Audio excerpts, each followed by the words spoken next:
Buenas tardes, yo les voy a hablar del diseño de actividades en línea, pero quisiera enlazarlo con lo que dijo la profesora Diana Colín sobre la realización de materiales, ¿no?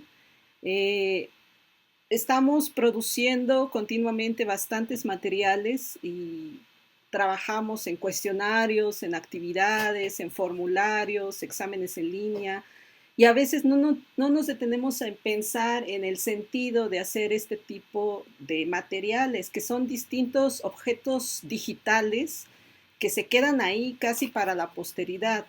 Entonces, para hacer el diseño de actividades, yo les voy a comentar algunos principios básicos, ¿verdad? Que a lo mejor esto se puede alargar un poco más, con más detalle, con varios ejemplos, pero solamente en esta ocasión les voy a hablar de los principios básicos. Entonces, si me ayudas a bajar un poco el primer principio básico, por favor. Tiene que ver con partir de nuestra planeación didáctica. Sabemos que los que nos enfrentamos al reto de dar clases presenciales, partimos de un temario, de un programa de estudios, perdón, de un temario en donde hay diferentes contenidos y tenemos que entregar al inicio del ciclo escolar un programa operativo o una planeación didáctica que comprende todos los contenidos, los aprendizajes esperados. Entonces, ya tenemos gran parte de nuestra planeación hecha, si no es que toda. Tenemos que revisar esas actividades que propusimos y transformarlas o adaptarlas, como bien dice aquí. ¿Por qué? Porque no todo se puede pasar tal cual, ya hablamos de esto, que no se puede pasar lo presencial a en línea, sobre todo cuando son actividades, por ejemplo, en equipo, que sí se puede hacer, pero desde otra perspectiva, ¿no? Pero a lo mejor actividades muy puntuales que no podríamos pasar directamente o que no podríamos pasarlas todas, ¿no? Hay que elegir qué actividades nos pueden servir de esa planeación y cuáles no, o cuáles podemos mejorar o adaptarlas para este contexto en línea. Como lo mencionaba la profesora Diana, ¿no? Si tenemos una actividad en donde requerimos que el alumno lea, haga una lectura previamente a la sesión, tendríamos que proporcionarles ese material, esa lectura, ¿no? Si bien podemos compartir en estas plataformas educativas o por correo la lectura en formato PDF o el link de la página web donde pueden encontrar la lectura. O sea, tenemos que convertirnos también en estos facilitadores, ¿no? De este tipo de material. Entonces, esa es una primera recomendación, partir de la planeación y transformar estas actividades. Habrá que ver qué actividades son las que proponemos en nuestras planeaciones, ¿verdad? Como segundo punto que les pongo acá, estas actividades hay que relacionarlas con los contenidos, de acuerdo al temario y a los objetivos de aprendizaje. Es común ver, o a lo mejor caemos fácilmente en la tentación de que todo lo que encontramos en la red se los queremos compartir, pero a veces no está directamente relacionado. ¿A qué me refiero con esto? Por ejemplo, encontramos un video, un documental, una película o un objeto audiovisual que creemos interesante, pero a lo mejor no se relaciona directamente con los contenidos o a lo mejor es un tema que ya vimos, ¿no? Previamente. Entonces, no hay que perder de vista que las actividades estén relacionadas con los contenidos, con los objetivos de aprendizaje, para no saturar al alumno de actividades o no cargarles la mano. Yo sé que en nuestros centros de trabajo o la misma Secretaría de Educación Pública nos pide evidencias de nuestro trabajo, capturas de pantalla, portafolios de evidencia y demás productos, ¿no? Visibles, que se vea que el alumno se conectó, que se vea que sudó sangre ahí, que lo hizo, más bien que estuvo mucho tiempo sentado y que se esforzó demasiado en hacer las actividades, ¿no? Que no nada más copió y pegó.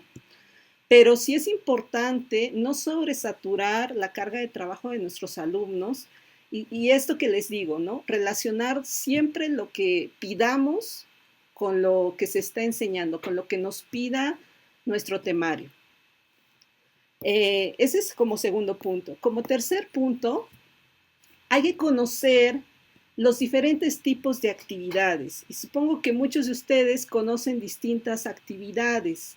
Existen, así de manera general, nada más lo voy a contar, existen actividades diagnósticas que a lo mejor nos pueden ayudar a hacer un análisis al inicio del curso escolar, actividades incluso para conocernos, para conocer en qué saben y qué no saben, actividades formativas que son las que se realizan a lo largo del ciclo, que no, a lo mejor muchas de ellas no tienen un peso directamente en la evaluación o no tienen un peso numérico, pero sí nos ayudan a saber que están formando al alumno, ¿no? Que a lo mejor miden, a lo mejor en menor medida, este aprendizaje. También tenemos las actividades integradoras que, como su nombre lo indica, integran todo el contenido, a lo mejor de un bloque, de una unidad temática o de un bimestre, dependiendo de cómo estén dosificados sus cursos. Y tenemos otro tipo de actividades, a lo mejor no tan individuales, pero sí que son un poco más grupales o por equipos, cuyo objetivo es aprender de manera colaborativa. Y para ello existen diferentes actividades. Entonces, de acuerdo a lo que quiera medir o a lo que quiera transmitir, va a ser el tipo de actividad que voy a implementar. No siempre voy a pedir cuestionarios, no siempre voy a pedir mapas mentales o resúmenes. Ustedes lo saben, cuando piden en el salón de clases cierto tipo de actividades, lo hacen con una intención y lo hacen en diferentes momentos de la clase, como se los comentaba anteriormente. No es lo mismo una actividad al inicio, antes, que recupera estos aprendizajes previos, que una actividad al final, cuando ya estoy evaluando si aprendió o si pone en práctica los contenidos aprendidos, ¿no? Y en último lugar, les presento lo siguiente. Hay que pensar en la orientación de las actividades y en la evaluación. Es muy importante pensar en la orientación. ¿A qué me refiero con orientación? La orientación es cómo voy a orientar, a indicarle a mi alumno que tiene que hacer las actividades. Debe de haber muchísima claridad en esto.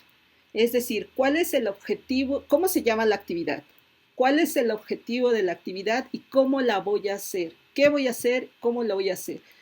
Se tiene que inferir o el alumno tiene que saber para qué lo está haciendo. Obviamente está aprendiendo, a lo mejor se le está evaluando, pero sí es importante pensar en la orientación de cada actividad. Eso es muy importante. Y sobre todo pensar en la evaluación. Por eso aquí les pongo tener en cuenta la claridad de las indicaciones.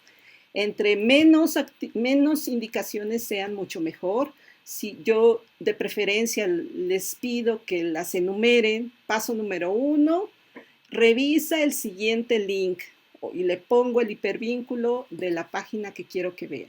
Segundo paso, anota así casi paso por paso para ir guiando como instructivo, como receta de cocina, para que el estudiante siga el procedimiento que tiene que hacer para hacer las actividades.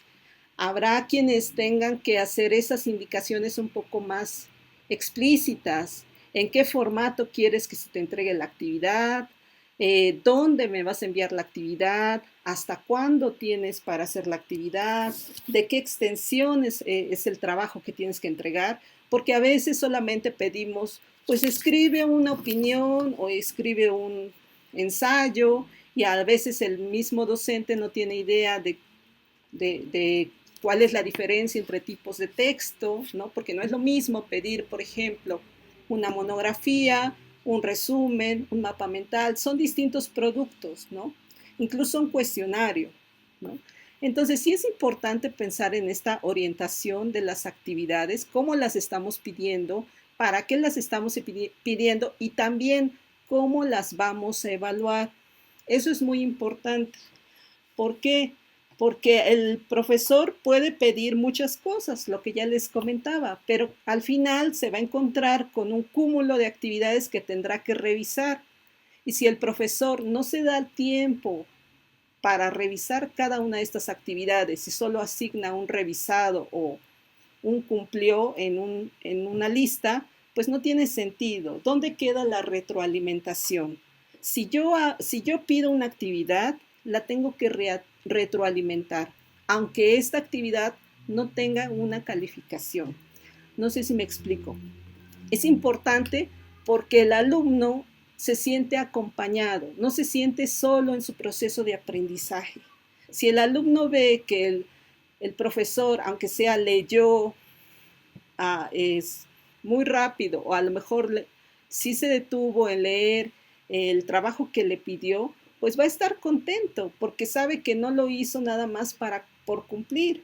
Y ahí evitamos ese otro vicio que tienen varios estudiantes de entregar por entregar, porque sabemos que muchos están acostumbrados a que entregan y creen que automáticamente pues ya cumplieron, ¿no? O ya se les debe asignar el 10 de calificación, lo cual es falso, ¿no? Porque hay que hacer la revisión, se le pueden solicitar incluso cambios en la actividad, pero es muy importante la retroalimentación.